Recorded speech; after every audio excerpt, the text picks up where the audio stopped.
I would say I'm a serial entrepreneur for sure. Today I have a processing marijuana company in Oklahoma, and we're the most popular edible in the state. We also produce another line of products that are in several dispensaries. I also have my own set of dispensaries. Actually, this morning we opened our 7th store inside Oklahoma, and I also have a concert and concessions promotions company. We are one of the largest sellers of alcohol for the University of Oklahoma, and we do other large events and productions throughout Oklahoma and beyond. And then with that, I own a bunch of the real estate that the businesses are in. So I'd say that I have 3 businesses that occupy my time today. So I am a high school dropout, but I'm unique in the fact that I have a GED and a high school diploma. I got my GED to go into the Navy. I was a foster kid and didn't have a lot of future, so the Navy was a good target for me. And so I dropped out of high school early and went to the Navy. And then while I was in the Navy, I got my high school diploma. Then after I got out of the Navy, I worked on my GI Bill and went to college for a little bit to be an electrical engineer, but it just wasn't to be for me. I was destined to be an entrepreneur. Obviously, I have a gaming and a nightclub background. Early on in Oklahoma, I worked in bingo, and that was our casinos before the casinos arrived. And then I transitioned into the nightclub business, which put me into the concert business.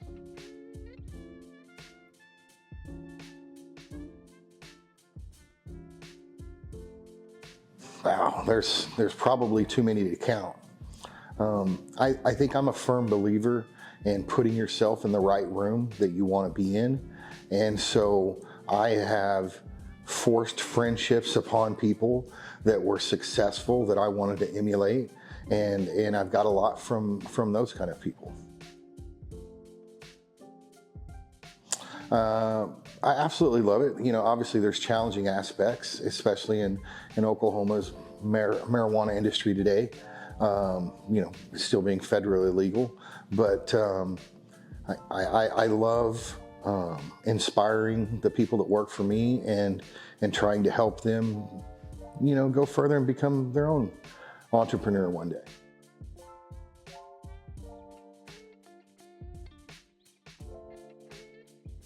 The freedom to not show up to work today and come over and help my buddy's podcast. Obviously the freedom to be able to pick my schedule today.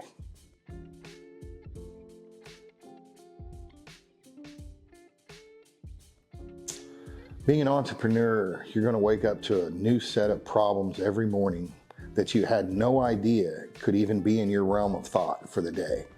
And so some of the challenges are completely out of your control, and you've just got to kind of ride the storm out. And I think those are the most frustrating parts, are when there's no right answer, and I have to choose the lesser of 2 evils, and that happens more and more frequently. Definitely so, but like any industry, I think the key is, if you do what you love, you never work a day. But if you really hate working on cars, you're going to be a miserable mechanic. And so I wouldn't suggest that to anybody. I think you need to first determine your why. What are you the best at? How do you want to serve mankind? And there's another adage in there, but you find your intersection and do what you love, and the money will always come.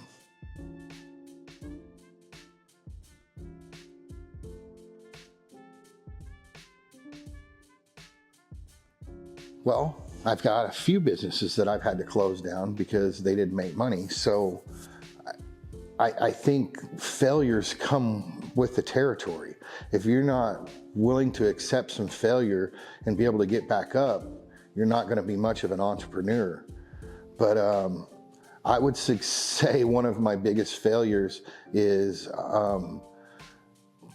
there's a couple business opportunities that I passed on that would have made me a multimillionaire by now. So everybody has their skeletons in the closet.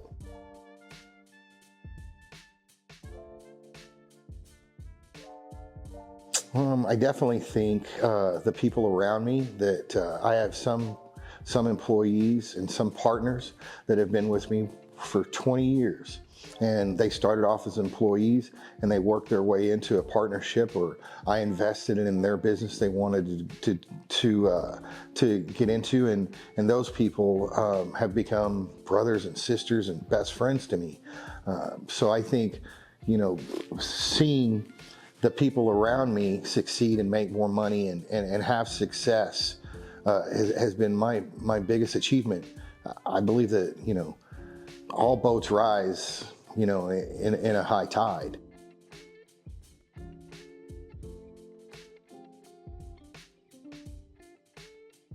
The secret to my success has been I don't give up as easily as a lot of the people I see. I can face a challenge head on. And sure, I got days where I just pull the covers back over my head and I don't even get out into the world. And I have to, really study it and to figure out what's next. But the one piece of advice is just believe in yourself. And it sounds so cliched, but really I just got off the mat more than the other guys. That's the only difference.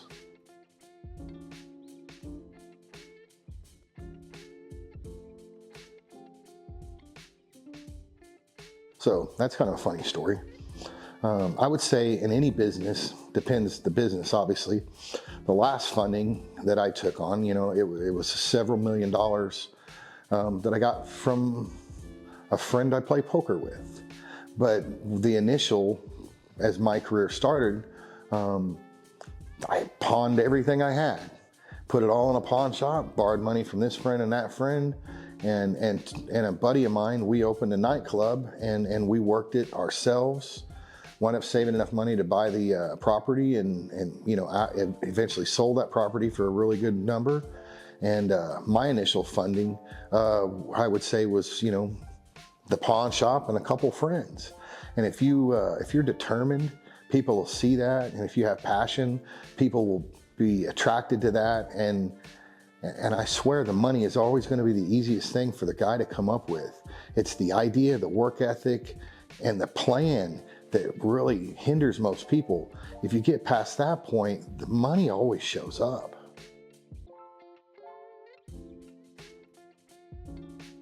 Which one, right? So I think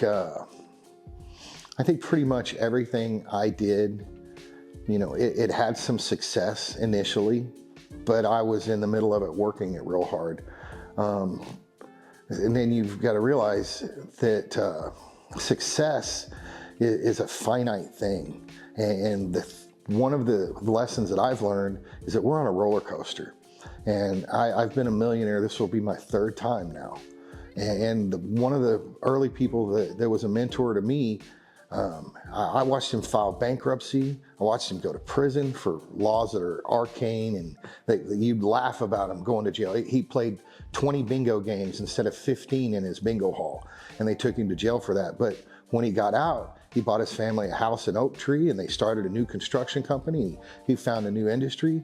And I think that we're going to have success and failures all the time. Take the marijuana industry. When I first opened High Society, and at the first day one, it was an incredible amount of income that we were making.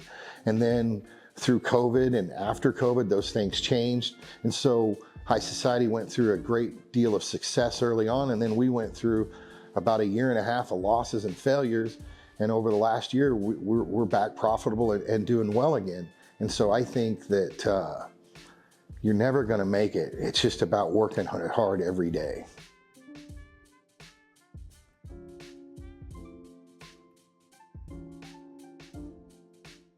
There's another story in itself. So I had bought the nightclub.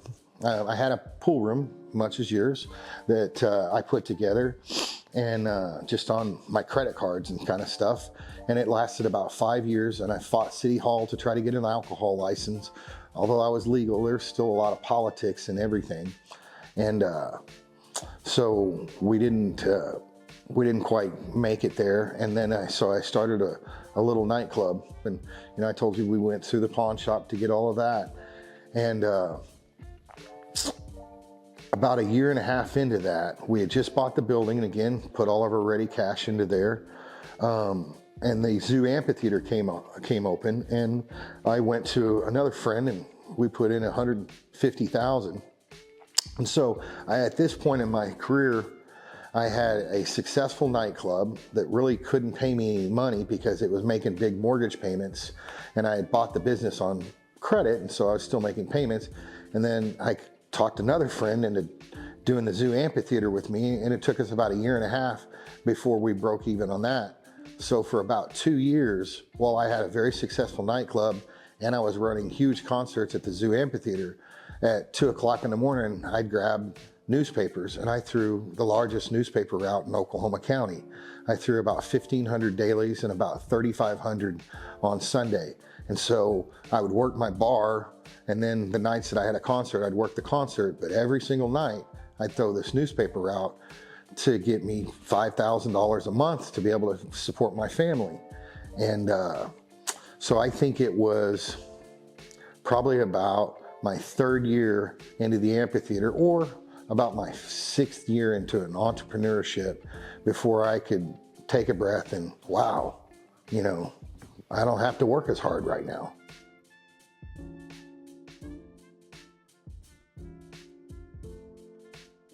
Probably my big break, I've had several obviously, but one of the biggest breaks was an accident. The radio station ran into the front of this little bar, and we got a big insurance settlement, and we used that insurance settlement to buy the property, and then that really turned it around for me. Then I wasn't throwing away $6,000 rent, and so a few years later we had a shooting at the bar, and that business was done. And so at that point, it afforded me the opportunity to do more.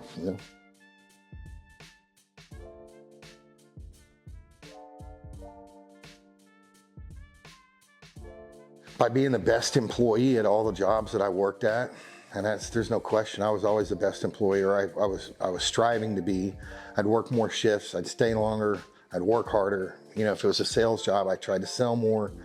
But I had a spiral notebook, and I wrote down my dreams and my plans. And it was very detailed. Okay, I'm gonna start this kind of business, and these are the steps that I'm gonna do, and these are the things I'm gonna do. And I wore out so many notebooks, just setting goals and making plans. But nobody's ever prepared for having a baby. And that's what a business is, because there's gonna be a new set of challenges every day. I think what prepares you is just the daily grind. If you're a grinder or if you're not, if adversity really trips you up real easily and it frustrates you and you get angry and mad, you're probably not in for entrepreneurship. But if the challenges of every day kind of make you want to solve, and you get happy, and your rewards are by solving problems, you're perfect for it.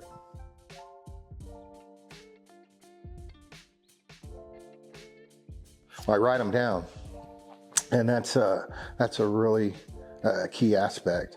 I remember, a few short years ago, I wrote down about 15 personal goals and 15 business goals, and I put that on the top of my dresser, and I didn't really look at it again. And then I happened across that little piece of paper about 6 years after I'd written it down, and I looked. And I'll be damned if I hadn't knocked out 8 of those professional goals. I wanted to start a festival, and we created Mile Zero Fest, which after 1 year, we've sold out every single year since then. I went on to sell that business, but it was one of the most profitable ventures I'd ever had. And there were other things I wanted to do. I wanted to buy out some partners out of one business that I had, and I had achieved those. But I think it's key to keep making those goals. And as far as my goals now, I'd like to be out of debt, and I'm leveraged to the hilt, but I think that's what real estate is. You make a little money off one deal, you buy another piece of property, buy another piece of property. So my short-term goals have pretty much been met. My long-term goals, wow, I mean, I think I'm doing it. I do have a dream to build another music venue and a pool room venue for my retirement phase, if you will. So I still have that goal.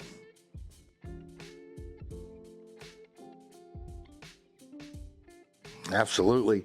Medical marijuana is federally illegal still, and it's state legal. And so it's a brand new industry, and it's ever changing. At least twice a month we get a new rule or regulation thrown at us because they're just writing the book on this brand new industry.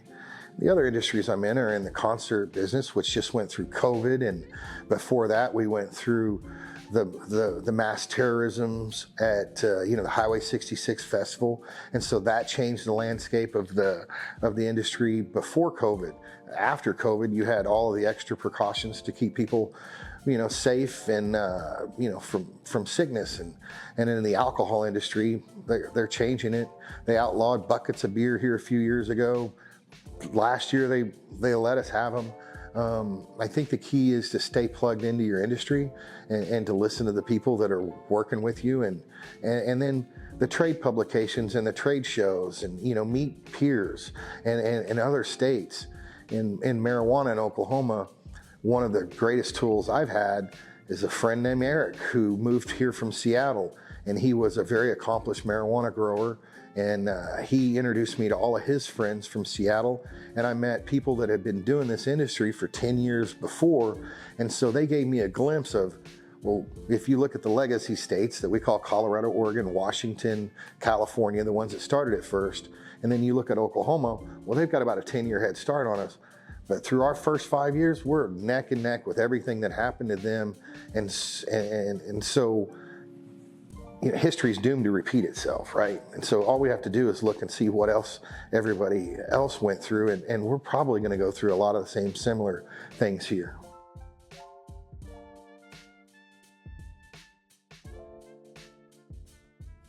Well, in marijuana, the feds could come in and take us to jail at any point because we're still putting people in prison over a plant. We have, for 100 years, the pharmaceutical industry and the textile industry, and to the most, a large fault, the criminal justice industry. And it is an industry. For-profit prisons have put our minorities in jail and at a ridiculous rate over smoking a plant. 100 years from now, people are going to read in our history books that we put people in prison for smoking a plant, and they're going to think we're the dumbest version of humanity that there ever has been. So those challenges, and today, the banking regulation, the banking industry is unavailable to us in marijuana. So we have to fund every expansion out of our own pocket and through private equity. There's a lot of huge challenges and risk in the marijuana industry, as with alcohol. I told you we had a bar that was super successful. The November 7th, following September 11th, we had 3 military guys shot in my parking lot. That bar was over in a week. It was shooting at teddies, terrorism not suspected, and we were immediately put on the off limits from the military, and we eventually worked through that. But you can't rest. You've always got to be knees bent, ready to act. Yeah, for sure. If you haven't sat up at night and put your hands in your head and just, put your head in your face in your hands and just wondered what in the heck you're doing, then you've never really been in business. You've got to, for me anyway, you got to risk it all to get that good reward. And I don't know how to save money. I just keep investing and keep investing. I just press every time, and that's worked well for me. Today I don't have much cash, but we've got really good income, and we've got a lot of different income streams through real estate.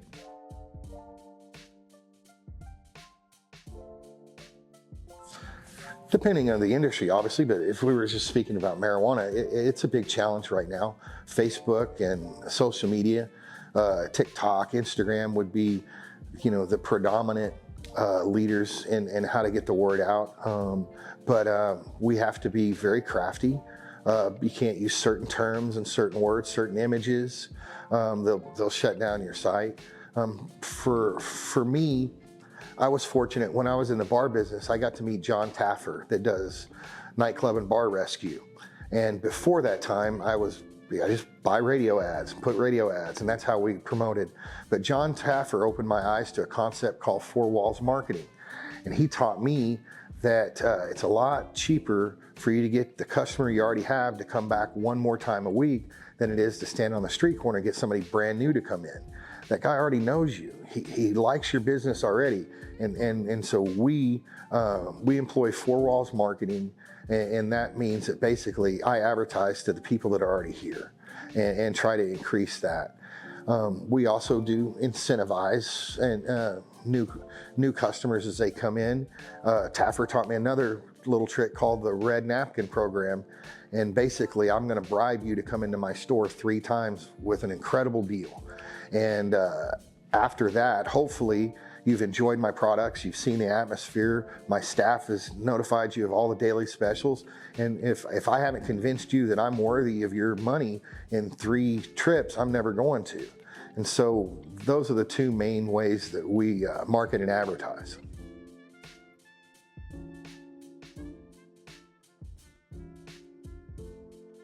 That's probably one of my weaker abilities. Having my background of being a foster kid and not having the roots develop with a normal family structure that a lot of my peers have, I'm really bad at maintaining relationships. I think I'm really good at creating relationships. I'm an extrovert. I may be more of an ambivert, which is like an extrovert and an introvert trying to fight between each other. I really like to be at home. I love my wife and my family, but for me, most of my friends and the relationships that I have come within my circle. They're people that I've worked with for a long time or not. I also play a lot of pool and a lot of poker. And I think people have the misconception that people that gamble and play pool and play poker aren't successful, when it's actually the opposite. Some of the biggest breaks and the most successful people I've ever met and the business partners that I made across the table from a poker table or from a pool table. To walk into a pool room and to match up a match and to have that mental back and forth and then to play and to perform, those are very hard things to do. And some of the low-lifest pool players have taught me so much. A guy named Charlie Brinson that's passed away, and all he ever did was spend his whole life in a pool room, and a lot of people would look down on him, but he had some of the most incredible wisdom about life from his perspective, and which was he had nothing every day, and every day he had to try to come up with just enough to survive and boy, there's a great, I have a lot of respect for somebody that starts with nothing and can make it.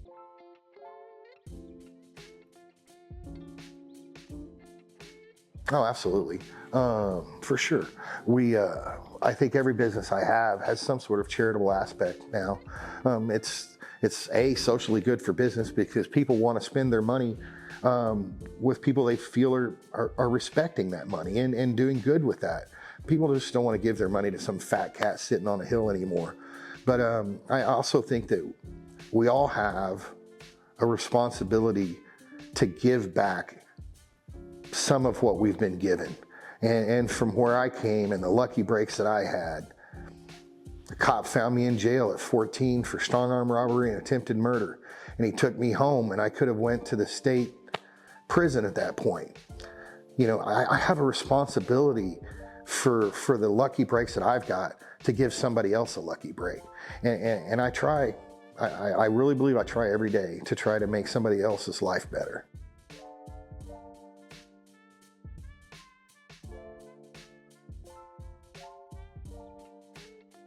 Yeah, absolutely. I do yoga or workout 3 times a week, and yoga is a really good centering practice that all you can think about is breathing and this painful stretch you're going through. So it really, you can pull out the other things.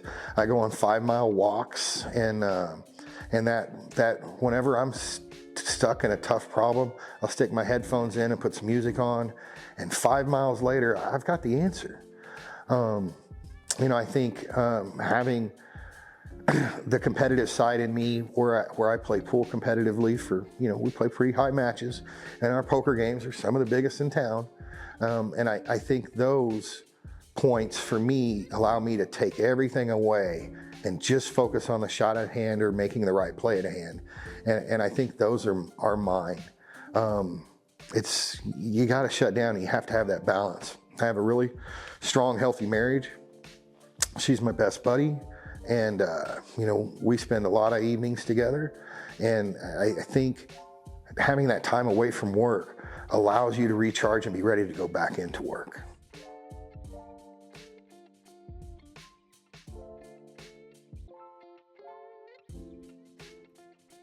So I'm OK Medicine Man on Instagram, but our business is high society for the marijuana industry.